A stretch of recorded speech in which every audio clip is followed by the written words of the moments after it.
Hey, why wasn't this right? Well, did you try inking it?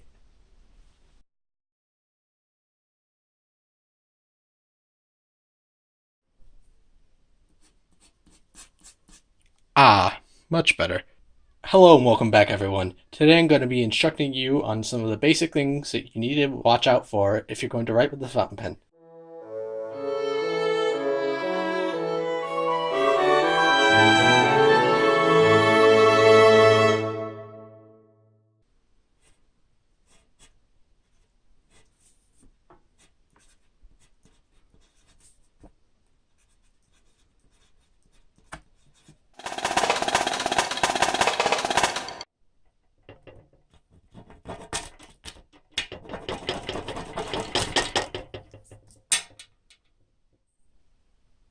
As you can see, this is your typical ballpoint.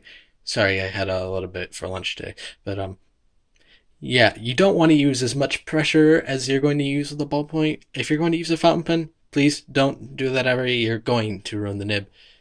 A more proper way of writing with a fountain pen is like this. I'm not applying any pressure, and any pressure that I may add is very slight, and I only do it on the downstrokes. If you're unsure about how much pressure to use, don't put any. Just let the weight of the pen do the writing. If the pen can't do that, then there's something wrong with it.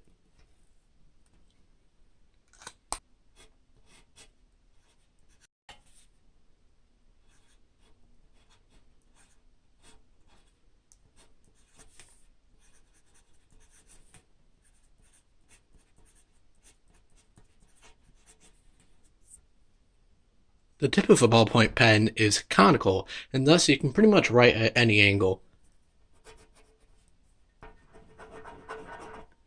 Any rotation too.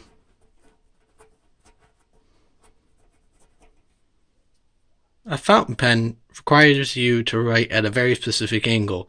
You want to make sure that the nib is parallel with the paper.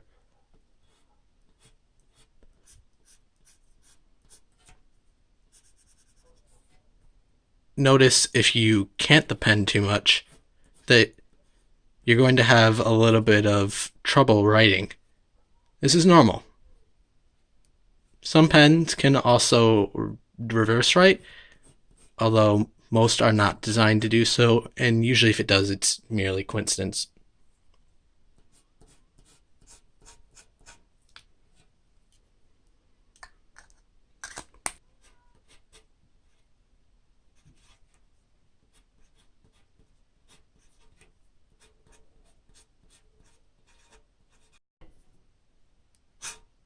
Fountain pens come in a wide variety of nib types, including broader nibs, finer nibs,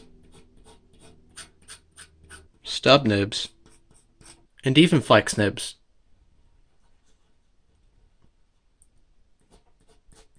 Different nib types have different characteristics. Broader nibs are typically a little bit wetter and a little bit smoother for those of you who like that. If you find those too thick, a finer nib will offer you more feedback, as in it won't be as smooth. However, they allow for finer writing, and some people actually enjoy that feedback. Although, if you have a heavy hand, you might not want to go with a finer nib, as they tend to dig into the paper a little bit more, and that tends to be exacerbated with people with a heavier hand. Stub nibs provide interesting line variation. However, they're usually rather thick, and some people might have trouble aligning the nib to the paper. Italics go one step beyond this, and if you've never tried a stub, I wouldn't recommend trying an italic.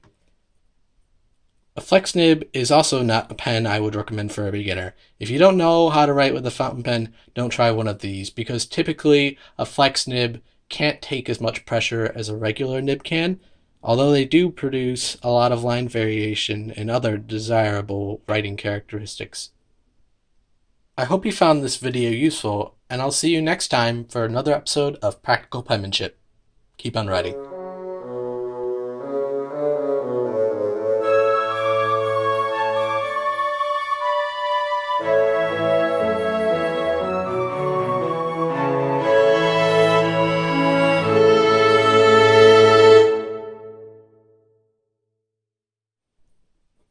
Alright, cut. Get this out of here. Ugh, I need to sanitize my hands.